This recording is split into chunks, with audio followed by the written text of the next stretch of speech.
Bismillahirrahmanirrahim. Assalamualaikum warahmatullahi wabarakatuh. Kembali lagi bersama saya, Rio Wijaya, di sebuah kisah misteri.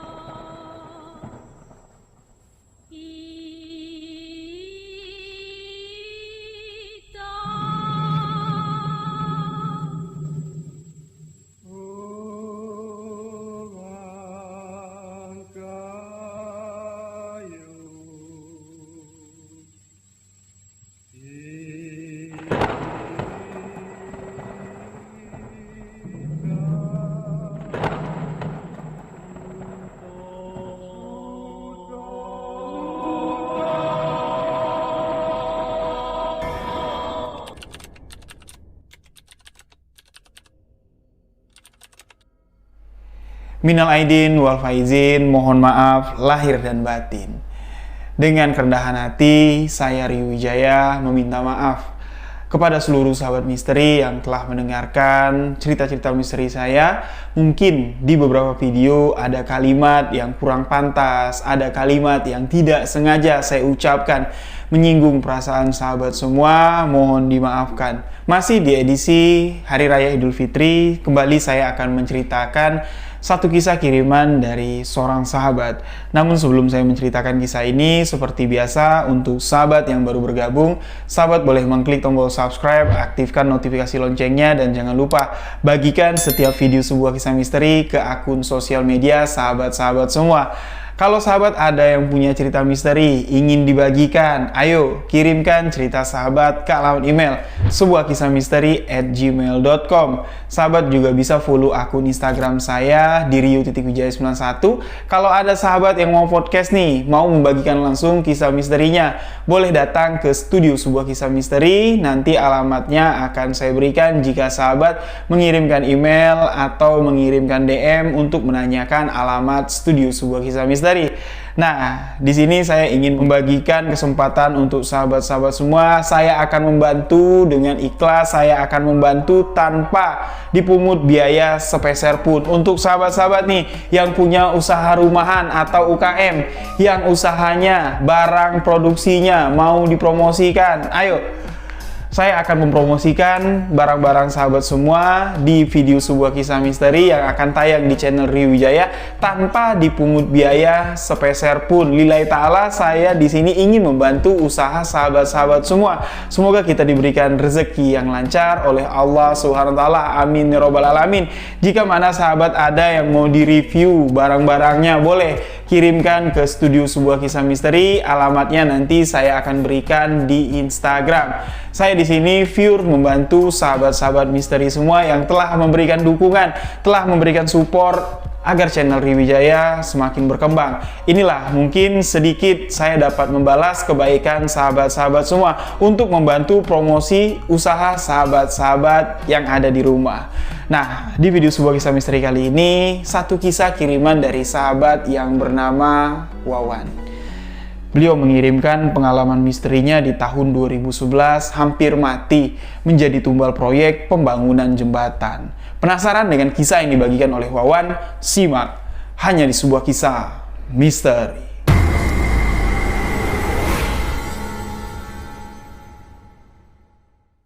Wawan, narasumber yang mengirimkan kisah ini, beliau membagikan pengalaman misterinya di tahun 2011, yang mana di masa itu Wawan tinggal di Jawa. Beliau berangkat bersama pamannya pergi ke salah satu pulau yang ada di Nusantara ini, yang mana di sana sedang ada proyek pembangunan jembatan. Proyek pembangunan jembatan yang cukup besar, menyerap tenaga kerja dari berbagai daerah, termasuk Wawan dan pamannya. Yang mana pamannya si Wawan ini sudah berangkat terlebih dahulu, dia sekitar 6 bulan lah sudah bekerja di proyek tersebut. Ketika pulang ke kampung, dia melihat keponakannya si Wawan ini belum juga ada kerjaan, sekolah udah lulus tapi masih nganggur. Diajaklah Wawan, sampean daripada nganggur-nganggur di kampung, mendingan sampean ikut paman kerja di proyek. mau ndak. Awalnya di sini Wawan ndak tahu ya proyek apa yang dikerjakan sama pamannya. Setelah dikatakan sama si paman proyek jembatan, kurang lebih masih sekitar 1 tahun lagi lah proyek itu baru selesai, baru rampung. Ya lumayan kalau kamu mau ikut. Kebetulan mandorku mengatakan sebelum aku pulang kampung, yuk kalau ada saudara-saudara di kampung yang mau kerja, kebetulan kita masih membutuhkan tenaga kerja. Wawan di sini tidak berpikir panjang, beliau pun langsung mengiyakan. Dengan izin dari kedua orang tuanya, berangkatlah si Wawan ini pergi ke tempat tersebut untuk bekerja menjadi kuli kasar proyek pembangunan jembatan.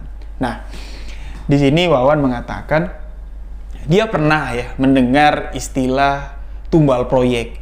Tapi Wawan sama sekali tidak percaya dengan adanya tumbal-tumbal proyek seperti itu. Wawan mengatakan, ya walaupun paman mengatakan sebelum berangkat, dia mengatakan kepada Wawan, "Wan, nanti kamu kalau di sana jangan sering keluar-keluar dari proyek. Terus juga kalau kerja, kamu jangan jauh-jauh dari paman. Pokoknya apa yang ditugasin mandor, dah itu aja. Kalau ada yang aneh-aneh menurut kamu, kamu tanya sama paman."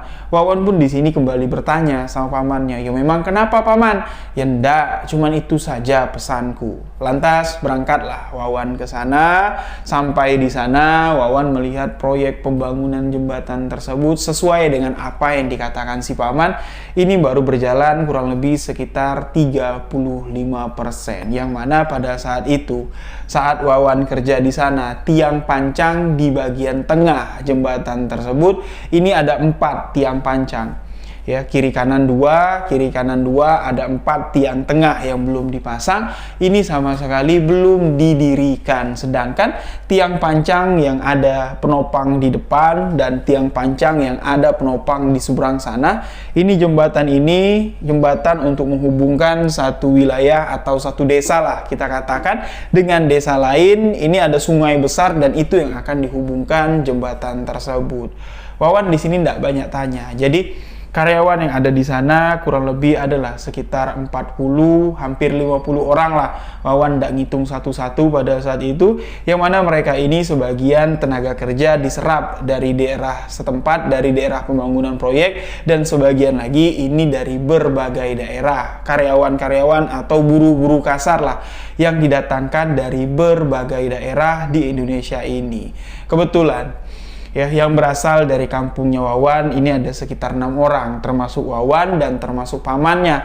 Nah, mereka ini karena satu kampung dibuatkanlah satu tenda atau satu camp. Sebagian lagi buruh-buruh kasar yang ada di sana, mereka ini menumpang tinggal dengan warga-warga yang punya rumah di sekitar sana. Mereka ditumpangin tinggal lah di rumah-rumah mereka. Setelah si Wawan ini sampai di tempat dia bekerja dengan si paman, kurang lebih sekitar 4 hari lah baru si Wawan ini bertemu dengan mandor yang ada di sana, dan status Wawan menjadi buruh kasar untuk pembangunan proyek pun baru di sini diperjelas ketika setelah bertemu dengan si mandor. Jadi hari pertama, hari kedua, hari ketiga sampai hari keempat baru ketemu sama si mandor, Wawan ini belum diperbolehkan sama si paman kerja karena belum tahu Wawan ini diterima ndak di sana atau tugasnya nanti sebagai apa. Karena banyak nih ya buruh kasar ini untuk membangun jembatan ini banyak bidang-bidangnya. Ada yang sebagian ini khusus untuk merangkai jari-jari atau merangkai rusuk atau rangka lah dari jembatan tersebut, dan banyak lagi sebagian menjadi buruh panggul lah atau buruh untuk angkutan, misal ngangkut semen, ngangkut batu untuk dicor segala macam. Itu dikerjakan oleh buruh-buruh kasar yang tidak memiliki pengalaman yang cukup dalam mengerjakan struktur bangunan. Nah, jadi selama 3 hari si Wawan ini tinggal di camp itu, dia ini cuma bantu-bantu si paman masak, ngeliatin kerjaan orang-orang, dan di situ juga Wawan sudah banyak mengenal pekerja-pekerja yang ada di sana. Ketika bertemu dengan si Pak Mandor, paman mengenalkan, "Ini Pak, keponaanku, aku bawa dari kampung sesuai dengan arahan Bapak kemarin. kalau ada keluarga-keluarga yang mau bekerja boleh bawa ke sini karena tempat ini, proyek ini membutuhkan tenaga kerja. Ya udah, bagus nih, anaknya masih muda, mudah-mudahan kamu giat ya kerja di sini, kata si Pak Mandor. Senanglah hati si Wawan ini karena diterima bekerja di sana. Diberikanlah si Wawan ini safety, sepatu boot, diberi rompi, dan diberikan sebuah helm. Ketika paman menanyakan kepada si Pak Mandor, jadi ponakan saya si Wawan ini tugasnya untuk apa nih Pak? Atau ikut saya atau ditugaskan di tempat lain? Si Mandor mengatakan, ya udah untuk sementara ikut Pak D aja lah. Apa yang bisa Pak D arahkan, yang penting dikerjakan sama anak ini. Karena proyek kita dikejar dalam waktu 1 tahun ke depan, ini sudah bisa beroperasi. Nah, singkat cerita, Wawan ikut si Pak D lah. Karena Pak D ini memiliki pengalaman yang cukup dalam bidang struktur bangunan. Wawan di sini disuruh untuk merangkai jeruji-jeruji besi untuk menjadi rangka atau rusuk coran. Itulah yang dikerjakan Wawan di awal-awal. Nah, setelah kurang lebih 1 bulan Wawan kerja di sana, Wawan ini mendengar kalau salah satu pekerja yang ada di sana mengalami kecelakaan kerja. Ketika dicari tahu sama si Wawan, ya karyawan atau buruh kasar yang mengalami kecelakaan kerja ini sudah tidak ada di tempat lagi, sudah dievakuasi dan dikabarkan buruh tersebut meninggal dunia. Karena lokasi pembangunan jembatan ini dari seberang ke seberang lain, yang mana jembatan ini kan belum terhubung. Nah, jadi tim yang bekerja di sana ini dibagi 2. Sebagian di sebelah kanan, di sisi sebelah kanan, dan sebagian lagi di sisi sebelah kiri. Yang meninggal dunia, yang mengalami kecelakaan kerja, ini adalah pekerja yang ada di seberang tempat Wawan bekerja. Ketika kejadian itu, Wawan sedang tidak ada di tempat sama si Pak D karena Wawan dan Pak D ini tengah mengurus loading atau orang-orang yang sedang mengantarkan besi ke proyek tersebut. Nah, ini diuruslah sama si Wawan sama si Pak D, besinya diturunin di mana. Pak D di sini bertanggung jawab untuk menghitung jumlah besi yang diantarkan oleh mobil yang mengantarkan besi tersebut. Ketika Wawan dan Pak D mendapat kabar, "Pak D, Wan, di seberang ada teman kita yang kecelakaan, meninggal," katanya. Wah, Wawan ini shock lah. Langsung Wawan ke TKP melihat di seberang, ternyata jenazah yang meninggal ini sudah dievakuasi menurut cerita saksi mata. Pegawai yang bekerja ini, beliau tengah mengambil ancang-ancang untuk menyambungkan coran tiang dasar dengan plat yang ada di atas. Dia menggunakan tali safety bergelantungan untuk mengelas. Tapi ketika angin bertiup, tidak terlalu kencang lah, tapi ada angin bertiup, safety yang digunakannya ini tiba-tiba terlepas dan beliau pun jatuh ke bawah. Yang mana ini adalah pinggiran sungai, batu-batu kali besar itu masih banyak di sekitaran tiang utama atau tiang pertama. Korban yang meninggal dunia ini pun jatuh ke bawah dan menghantam batu besar tersebut. Dikabarkan beliau meninggal dunia dan kebetulan yang meninggal ini adalah warga lokal, pekerja yang diambil dari warga sekitar tempat pembangunan proyek. Wawan mengatakan kejadian tersebut ini hampir mendekati tengah hari. Jadi setelah istirahat makan siang, seluruh pekerja pada hari itu terpaksa dihentikan kegiatan bekerjanya oleh si Mandor. Nah, di kesempatan itulah Wawan di sini nyebrang, dia melihat langsung TKP tempat kejadian, dan Wawan pun mencoba untuk berpikirlah dengan logikanya. Kok bisa ya? Tali safety yang melekat di bahunya, mengikat di pinggang, ini tiba-tiba jatuh dan kejadiannya kok kebetulan sekali. Nah, ketika Wawan tengah berdiri di TKP, di sini pamannya datang dengan beberapa temennya yang lain mengajak Wawan, "Wan, ayo yuk kita ke rumah korban teman kita yang kecelakaan tadi, kita ngelayat ke sana." Ya udah, Wawan pun segera mengganti pakaiannya, pergilah Wawan ke rumah duka. Yang membuat di sini Wawan meneteskan air mata. Korban yang meninggal dunia ini meninggalkan anak yang masih kecil sekali. kurang lebih sekitar usia 4-5 bulan lah. Anak itu masih digendong sama orang tua yang mungkin neneknya. Wawan bilang, Wawan di sini sempat meneteskan air mata.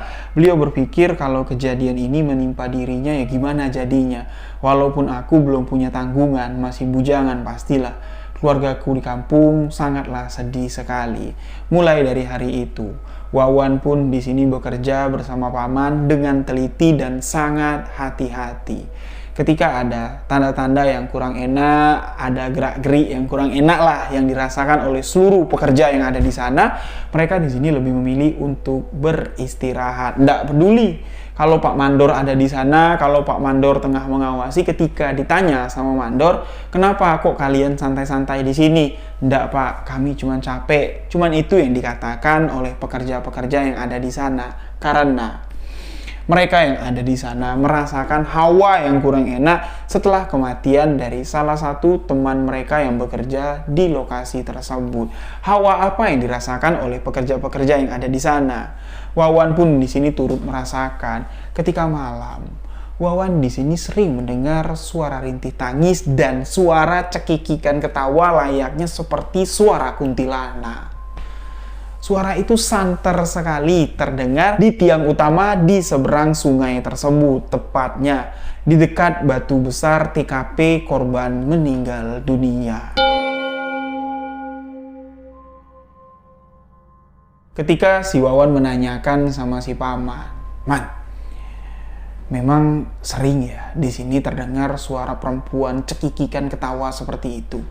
Paman pun di sini menjawab, "Ya, yang namanya kita tinggal atau tidur di tepi rawa, di tepi sungai, yang mana ini ujung desa, di sana juga ujung desa.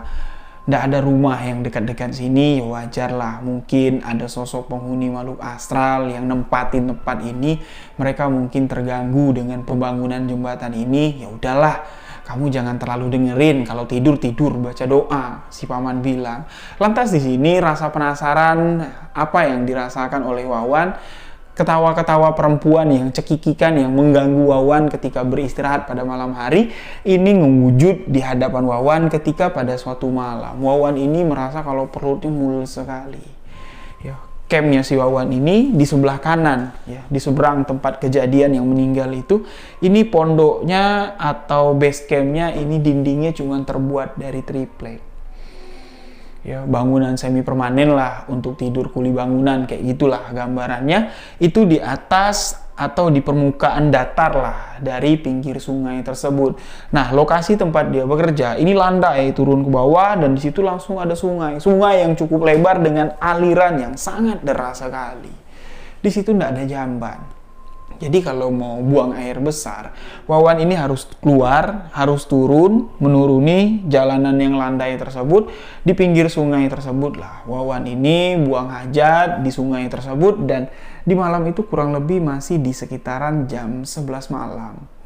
Kondisi pada saat itu tiang pancang pertama di seberang tempat Wawan bekerja ini sudah berdiri ada 2, di seberang sana sudah ada 2, dan di bagiannya itu sudah ada sedikit lah ya tapak atau coran untuk menyambung ketika tiang utama 4 tiang utama yang direncanakan itu berdiri, nanti tinggal sambung aja. Sedangkan di sisi sebelah kanan tempat Wawan buang hajat atau berak lah malam-malam, ini tumpukan dari besi-besi yang dirakit sama paman sama Wawan serta teman-teman yang lain. Ini sudah numpuk, sudah banyak sekali. Situasi di tempat tersebut sangatlah gelap sekali. Nah, ketika Wawan ini buang air besar, otomatis dia tidak melihat ke arah depan, ya, dia membelakangi sungai.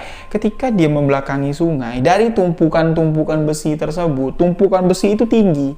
Ketika ada yang menggetarkan atau yang menggoyangkan besi, otomatis seluruh bagian besi tersebut berbunyi gemericik. Posisi tumpukan besi itu ada di sebelah kanan Wawan loh. Dekat sekali ya, jaraknya paling sekitar 2 meter lah dari tempat Wawan jongkok.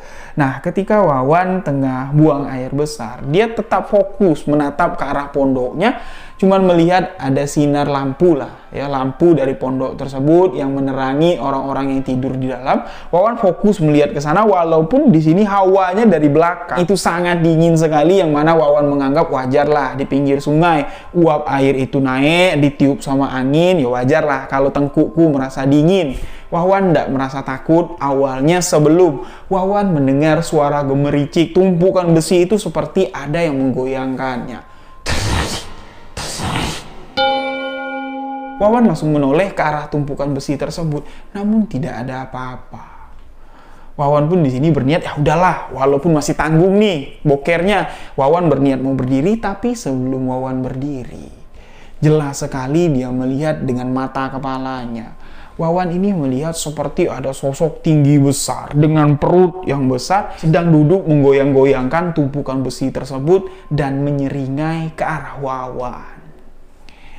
Dengan sorot mata merah, dengan taring yang menjulang panjang, seakan-akan ingin menerkam Wawan pada saat itu juga. Wawan pun di sini langsung cepat-cepat cebok, dia berdiri langsung berlari masuk ke dalam camp. Setibanya di camp, Paman dan teman-teman yang lain di sini tengah tertidur pulas. Awalnya di sini Wawan ingin membangunkan seluruh orang-orang yang ada di dalam camp yang tengah tertidur untuk menceritakan kejadian yang mengerikan dialami Wawan barusan. Takutnya sosok itu ngikutin Wawan masuk ke dalam camp, ini akan membahayakan dirinya. Tapi di sini Wawan pun tidak tega melihat Paman dan pekerja-pekerja yang lain tengah tertidur dengan lelapnya karena kelelahan bekerja tadi siang. Wawan pun di sini memutuskan naiklah ke tempat tidurnya, dia selimutan, membaca ayat-ayat suci Al-Quran, membaca doa sebisa Wawan, seingat Wawan dibaca doa sama si Wawan. Akhirnya beliau pun dapat tertidur pada malam itu dan keesokan harinya. Si Wawan di sini pas sarapan, pas ngopi di camp, belum turun dia ke lapangan, belum mulai bekerja. Dia pun di sini menceritakan kepada seluruh anggota camp yang tidur pada malam itu. Paman di sini cekikikan ketawa, teman-teman camp juga cekikikan ketawa. Mereka mengatakan ya kalau sosok itu udah sering kami lihat, makanya kami tidak pernah buang hajat malam-malam. Besok-besok kalau mules, kalau bisa ditahan, tahan aja, bawa tidur. Kalau udah pagi baru kamu buang hajatmu itu.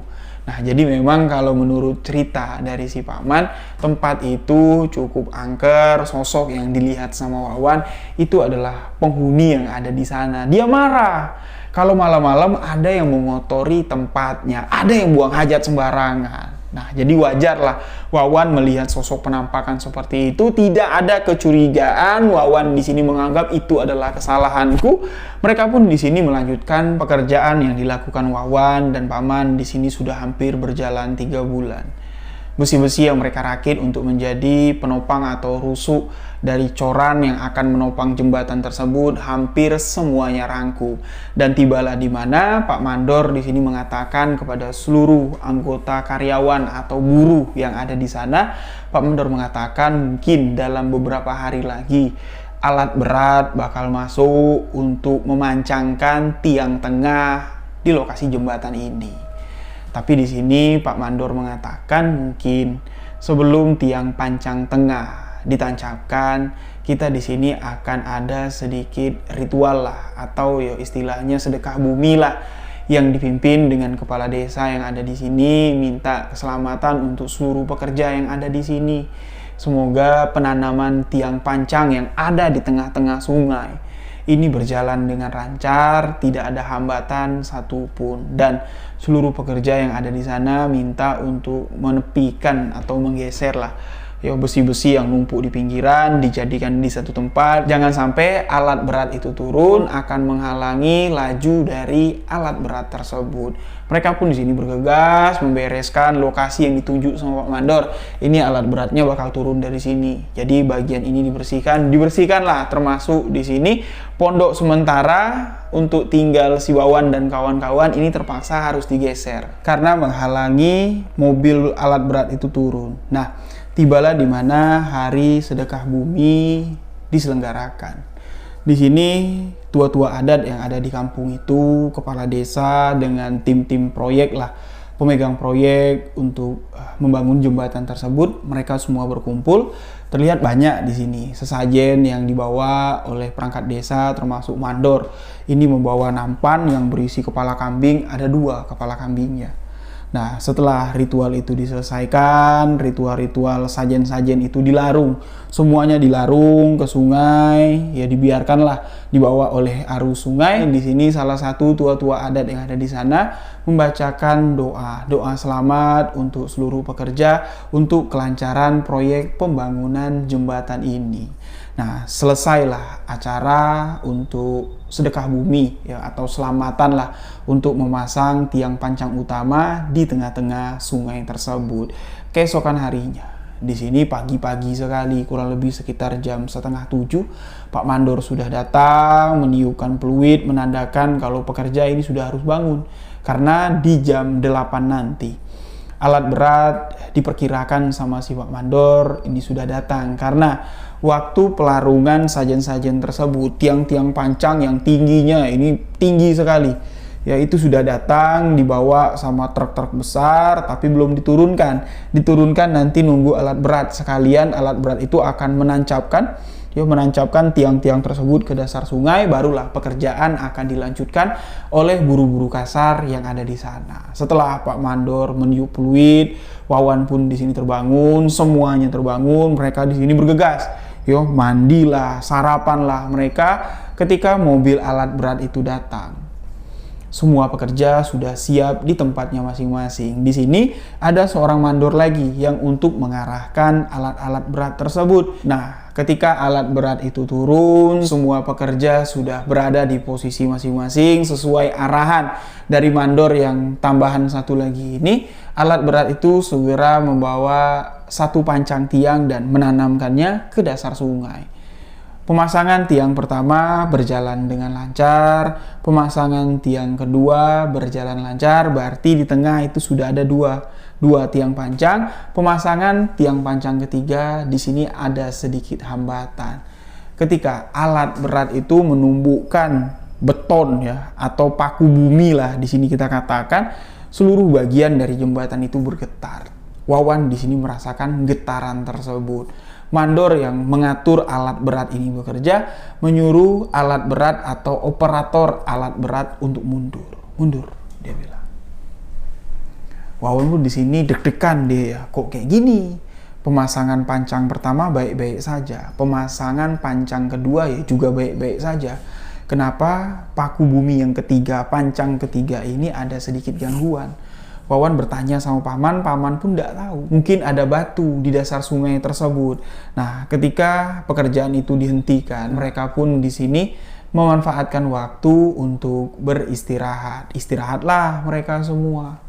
Makan siang, mereka ngopi, dan mandor di sini kembali mengerahkan seluruh karyawan atau kuli kasar yang ada di sana untuk bersiap di posisi mereka masing-masing. Karena pemancangan tiang ketiga akan segera kembali dilakukan, diulang lagi. Tapi tetap, pemancangan tiang ketiga tidak dapat menembus bumi. Bahkan, karena kesal mungkin ya, operator dan mandor yang untuk mengatur operator ini, kesal kok tidak bisa-bisa, ada apa? Mereka memaksa dan akhirnya tiang tersebut pun patah, alat berat itu pun mengalami kerusakan. Selesai sudah hari itu. Mereka pun di sini kembali beristirahat karena belum ada pekerjaan yang bisa mereka lakukan. Karena harus ada 4 tiang. 4 tiang itu berdiri, baru nanti dilakukan pengecoran, penguatan tiang, baru berani ya orang yang mau merakit atau menjalin besi di atas untuk menyambungkan antara tiang ke tiang yang lain, baru berani mereka di sini bekerja. Tapi kalau belum ada 4 tiang, mereka ini belum dapat melakukan pekerjaan. Dan setelah hari itu berakhir, mereka yang ada di sana pun di sini kembali bertanya-tanya, ada apa ya? Kok tidak bisa? Kok ada gangguan seperti ini? Dan di malam itu, alat berat yang terparkir karena mesinnya mati dalam keadaan rusak dan patahan dari beton atau paku bumi yang setengah menancap ke bawah, yang setengahnya lagi sudah jatuh tenggelam ke dasar sungai. Ketika mereka beristirahat di malam hari, mandor-mandor semuanya sudah pulang. Wawan, paman, dan teman-teman yang lain yang bekerja di sana menyaksikan sebuah kejadian yang di luar akal sehat. Tiang ketiga ini kan dipancangkan dengan paksa. Bagian bawahnya ndak tahu itu benar-benar sudah tertancap atau ndak, tapi bagian tengahnya ini patah. Patahan bagian tengahnya itu masuk ke dasar sungai. Sudah tenggelam. Nah, di malam itu kurang lebih sekitar jam 10 masuk di jam 11. Mereka di sini mendengar seperti ada ombak di sungai tersebut. Mustahil pula kok ada ombak di sungai tersebut. Selama mereka tinggal di sana ndak pernah mendengar derasnya deru air seperti malam itu. Mereka yang ada di sana hampir semua mereka yang ada di pinggiran sungai tersebut, ngecamp di pinggiran-pinggiran sungai tersebut, keluar dari campnya membawa senter masing-masing dan melihat.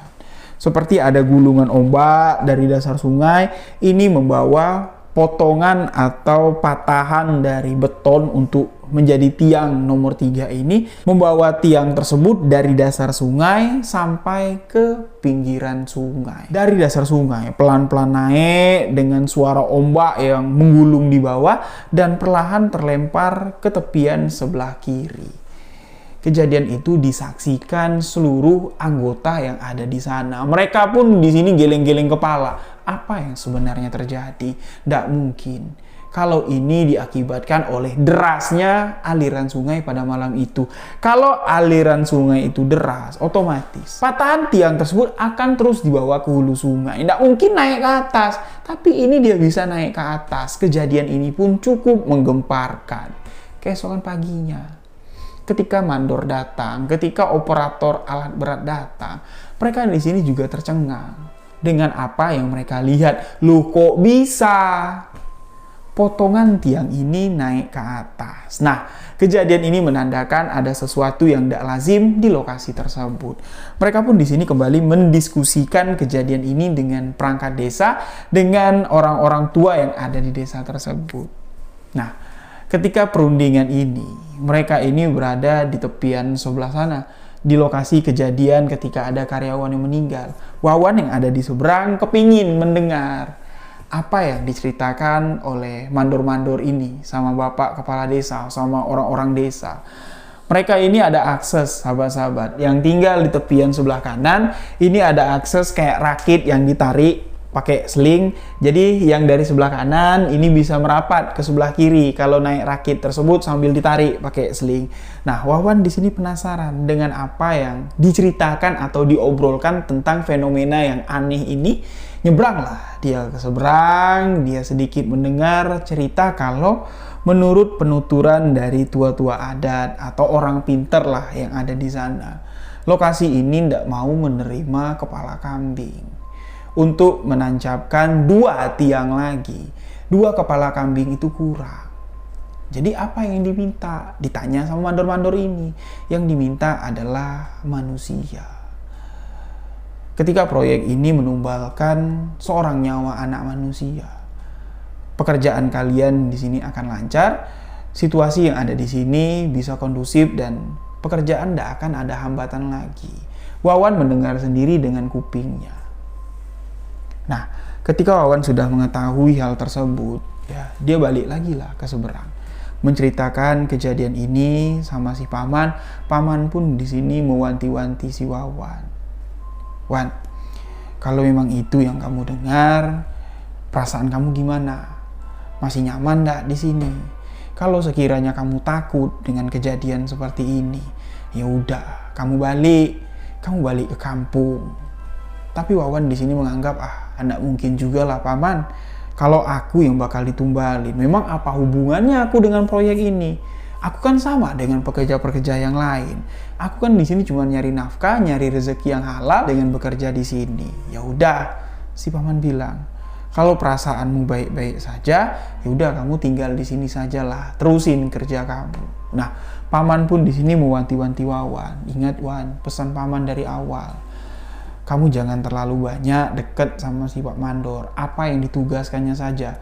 Apa yang seharusnya menjadi pekerjaan kamu, itu yang harus kamu kerjakan.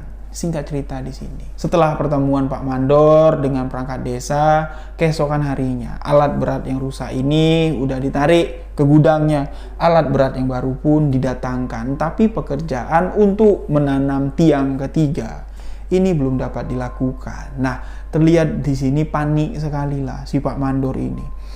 Keluar masuk dia ke area proyek tersebut, ngeliat sebentar, ngobrol sama temannya, terus cabut lagi. Nggak tahu apa yang dilakukan sama si Pak Mandor. Dan 2 hari setelah kejadian Wawan nguping, Pak Mandor di sini tiba-tiba datang di malam hari dengan seorang laki-laki yang tidak diketahui identitasnya, tapi dari penampilannya terlihat kalau laki-laki tersebut adalah seorang paranormal atau dukun lah di sini yang kita katakan. Pak Mandor yang memarkirkan mobilnya dekat campnya si Wawan bersama 4 orang temannya, termasuk dengan laki-laki yang dicurigai Wawan sebagai dukun, turunlah ke pinggiran sungai menaiki rakit, dan ketika rakit itu berada di tengah-tengah, mereka di sini berhenti karena rakit ini kan ditarik dengan seling. Ketika seling itu ditahan, otomatis rakit ini akan bertahan di tempat tersebut, dan Wawan melihat dari campnya. Yang mana di sini Wawan memperhatikan apa yang dilakukan Pak Mandor dengan teman-temannya ini. Wawan terus memperhatikan, ternyata di sini Pak Mandor memecahkan sebuah kendi ke tiang pancang yang ketiga yang patah tersebut. Nggak tahulah apa isi kendi tersebut. Yang jelas, terlihat jelas itu kendi dan terdengar seperti suara kendi pecah. Nah, setelah itu Pak Mandor di sini kembali menarik rakit, tapi bukan untuk menyeberang ke sebelah, ya, menyeberang ke sisi sungai seberang, tapi menarik rakit tersebut untuk kembali ke arah kemana si Pak Mandor ini memarkirkan mobilnya. Wawan yang ada di dalam camp, dia tidak berani keluar, takutnya ketahuan kalau Wawan ini ngintip. Jadi Wawan pura-pura tidak tahu aja lah, dia pura-pura rebahan di campnya. Mobil Pak Mandor pun di sini terdengar menyala dan meninggalkan tempat tersebut. Dan di malam itu pula, Wawan mengalami mimpi yang cukup fenomenal. Seakan-akan Wawan ini dibawa masuk ke alam gaib. Yang dirasakan Wawan ini benar-benar nyata dengan bukti. Ketika Wawan bangun tidur, tubuh Wawan yang di dalam mimpinya dimandikan dengan kembang 7 rupa. Ketika Wawan bangun, di sela-sela rambutnya itu masih ada bekas-bekas kembang ketika dia dimandikan di malam itu yang dirasakan Wawan di dalam mimpi. Ketika Wawan tidur, di sini dia merasa kalau seperti ada orang yang membangunkannya. Tapi situasinya ketika Wawan bangun dari tidur, dia ini tidak berada di camp, kayak berada di rumah lah. Dengan pintu yang sangat lebar sekali, Wawan berbaring di ranjang, seorang diri dibangunkan oleh seorang laki-laki yang menggunakan pakaian yang sangat rapi sekali. Menggunakan pakaian seperti manusia pada umumnya. Hei, dek, bangun. Ayo bangun. Wawan terkejut di sini, melihat situasi itu udah berbeda. Ini bukan di camp dalam hatinya Wawan. Wawan di sini bangun, si laki-laki tersebut mengatakan, yuk ikut aku yuk. Kamu mandi dulu, biar kamu bersih. Yuk, biar aku mandikan. Nah, Wawan ini dipegang tangannya, dia tidak bisa menolak. Keluarlah dia dari ruangan tersebut, melewati pintu yang cukup besar, dan sampailah Wawan ini di pinggir sungai. Persis pinggir sungai yang dijadikan tempat pembangunan jembatan. Persis sekali, tapi tiang-tiang pancang, proyek itu tidak ada. Tumpukan-tumpukan besi di pinggir sungai itu tidak ada. Nah, Wawan pun di sini di pinggiran sungai tersebut dimandikan dengan air yang sudah ada di dalam gentong, air kembang 7 rupa. Wawan sama sekali tidak bisa menolak. Dia disuruh duduk jongkok. Dimandikanlah, disiram, dan setelah Wawan mandi, apa yang dilihat Wawan ini seketika berubah. Rumah besar tempat Wawan tidur dengan pintu yang terbuka lebar itu berubah seakan-akan menjadi tempat yang sangat menakutkan sekali. Laki-laki yang menggunakan pakaian seperti manusia pada umumnya yang berdiri di belakang Wawan setelah memandikan Wawan ini seketika berubah menjadi sosok yang kurus sekali, tanpa menggunakan pakaian, tanpa menggunakan baju. Telanjang bulat dengan tubuh yang kurus cekik. Dan di tengah-tengah sungai, Wawan di sini melihat seperti ada singgasana yang sangat besar sekali dengan sosok perwujudan sepasang makhluk gaib yang mengerikan. Satu makhluk gaib itu yang dilihat Wawan ketika Wawan buang air besar, dan satu lagi yang dilihat oleh Wawan itu adalah sosok perempuan dengan dengan payudara yang sangat besar sekali, dengan tubuh yang besar, dengan kuku-kuku yang panjang. Wawan di sini melihat di atas singgah-sana besar tersebut, dua sosok ini di masing-masing tangannya memegang kepala kambing dan menggerogoti kepala kambing tersebut. Dan yang lebih menakutkannya lagi, ada sosok laki-laki yang terbaring di samping sosok perempuan yang mengerikan ini, dan sesekali tangan perempuan tersebut mengelus-ngelus bagian kepala laki-laki yang terbaring tersebut. Laki-laki yang terbaring tersebut adalah sosok laki-laki yang meninggal karena kecelakaan kerja terjatuh ketika tengah mengelas bagian tiang seberang sebelah kiri. Wawan melihat kejadian itu dengan nyata dengan dua bola matanya. Dengan kejadian tersebut, otomatis di sini membuat Wawan takut dong. Wawan menceritakan kejadian ini kepada si paman. Paman di sini menggeleng-gelengin kepala. Nggak tahu paman Leo, ini tanda apa untuk kamu? Yang jelas, kalau kamu masih bersikeras, nggak mau pulang, kamu hati-hati Le. Jangan jauh-jauh dari paman. Paman di sini kembali menanyakan ke Wawan, perasaanmu gimana sekarang? Enak nggak? Kalau nggak enak, mendingan kamu pulang aja. Nggak usah kamu bertahan di sini. Tapi Wawan menganggap ya udahlah, itu cuma sekedar mimpi. Mimpi apa? Terus kembang yang kamu lihatin, yang kamu bilang itu nyangkut di kepala kamu, itu belum cukup untuk bukti kalau apa yang kamu alami ini benar-benar nyata. Ini petunjuk Le. Tapi Wawan sama sekali tidak percaya dengan hal-hal tersebut. 2 hari setelah kejadian ini, benar apa yang dikatakan paman. Ini adalah petunjuk untuk diri kamu, apa yang tidak dipercayai oleh Wawan. Kalau bakal ada tumbal untuk pembangunan proyek ini, itu semuanya terbukti depan mata kepala Wawan sendiri, dan hampir saja mati si Wawan ini menjadi tumbal pembangunan jembatan tersebut. Kejadian ini sepele sekali.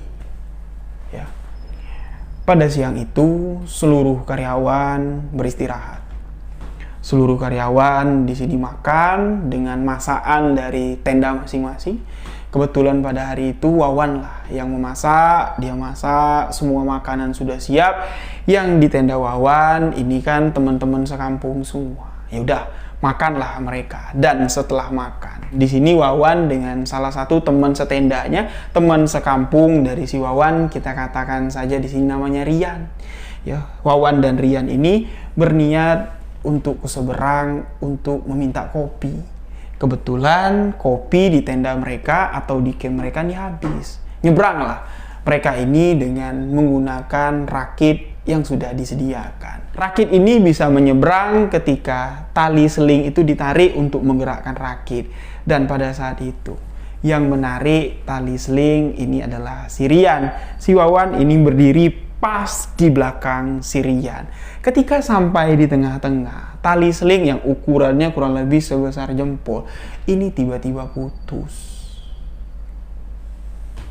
Tali seling yang dipegang sama si Rian untuk menggerakkan rakit agar bisa sampai ke seberang, pas sampai di tengah-tengah, pas sampai di bagian tiang pancang yang patah, di tempat si mandor ini memecahkan kendi di tiang pancang tersebut, tali seling ini patah. Dan apa yang terjadi? Rian yang tengah memegang tali seling, putusan tali seling tersebut melibet ke lehernya Rian, dan seketika darah segar mengucur di bagian leher Rian. Otomatis rakit ini sudah tidak ada kekuatan lagi untuk bertahan di tengah-tengah. Rakit ini pun terbawa arus sungai yang cukup deras pada siang itu. Melihat kondisi Rian yang sudah bersimbah darah, Wawan di sini ketakutan sekali, berteriak meminta tolong, sedangkan rakit ini terus mengikuti arus sungai tersebut. Saking kan takutnya, Wawan pun di sini melompat dari rakit masuk ke dalam sungai berniat untuk menyelamatkan diri dan minta bantuan karena kondisi Rian di atas rakit,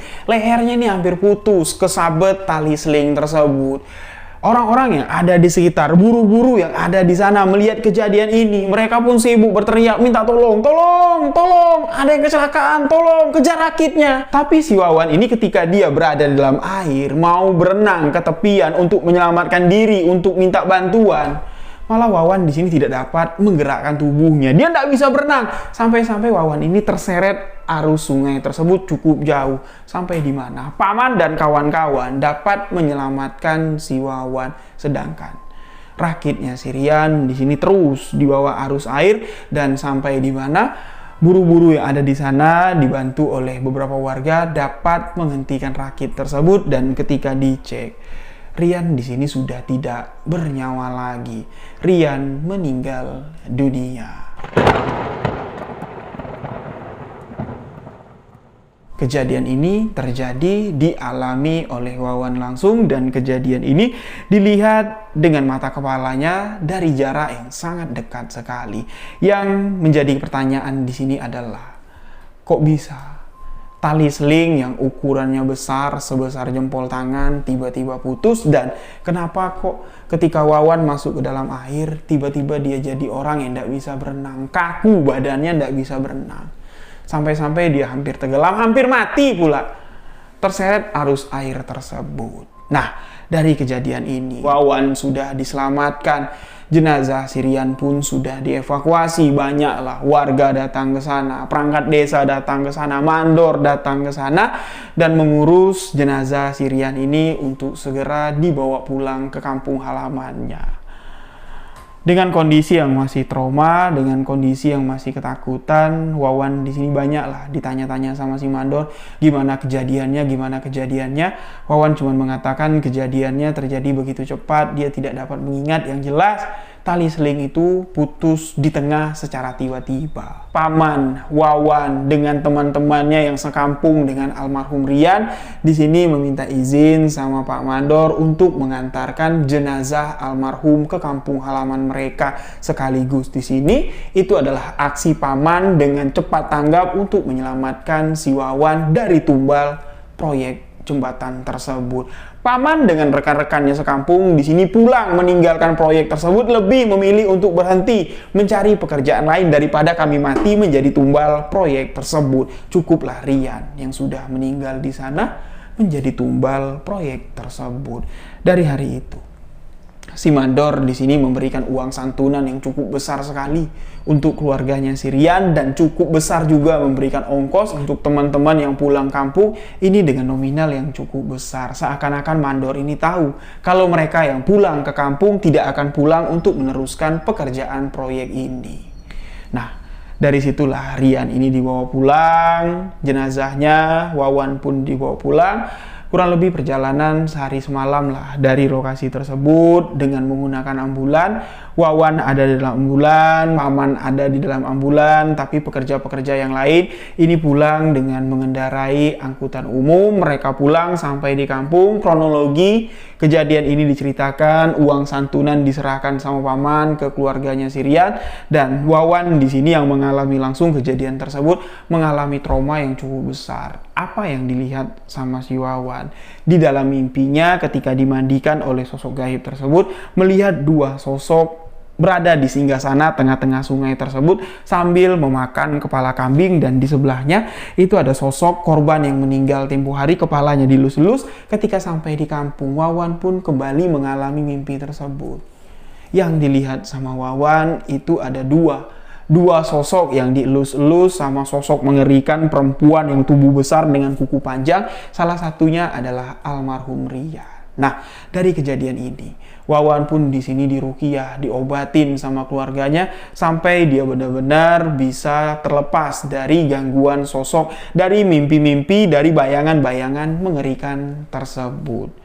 Kejadian ini menjadikan trauma bagi si Wawan untuk bekerja di bidang bangunan. Lebih baik aku bantu bapak ibu lah di ladang daripada aku kerja di bangunan lagi. Itu yang dikatakan oleh Wawan di cerita ini.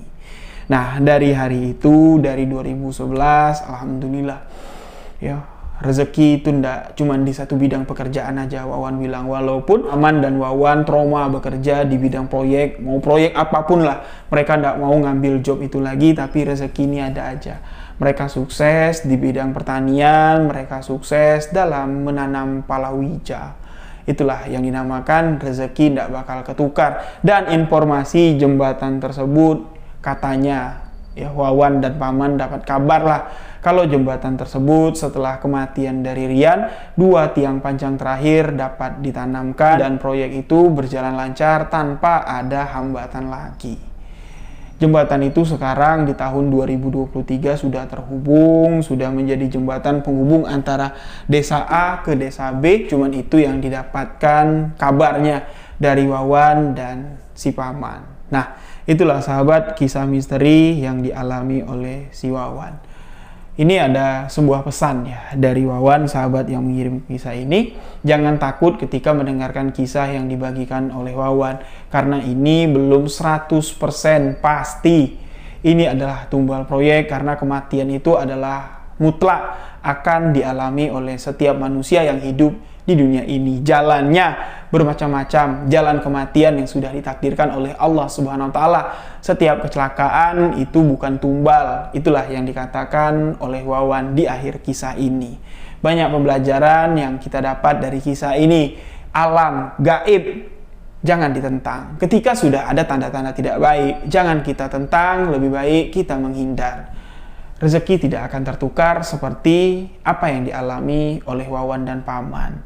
Demikian sebuah kisah misteri kali ini.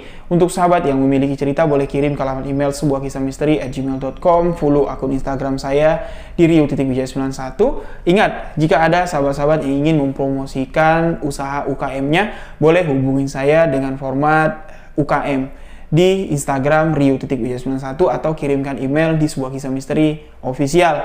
Terima kasih untuk seluruh sahabat semua. Mohon maaf jika ada salah kata, salah ucap dalam penyampaian kisah ini. Minal aidin wal faizin, mohon maaf lahir dan batin. Saya Rio Wijaya undur diri. Wabillahi taufiq wal hidayah. Wassalamualaikum warahmatullahi wabarakatuh. Salam sebuah kisah misteri.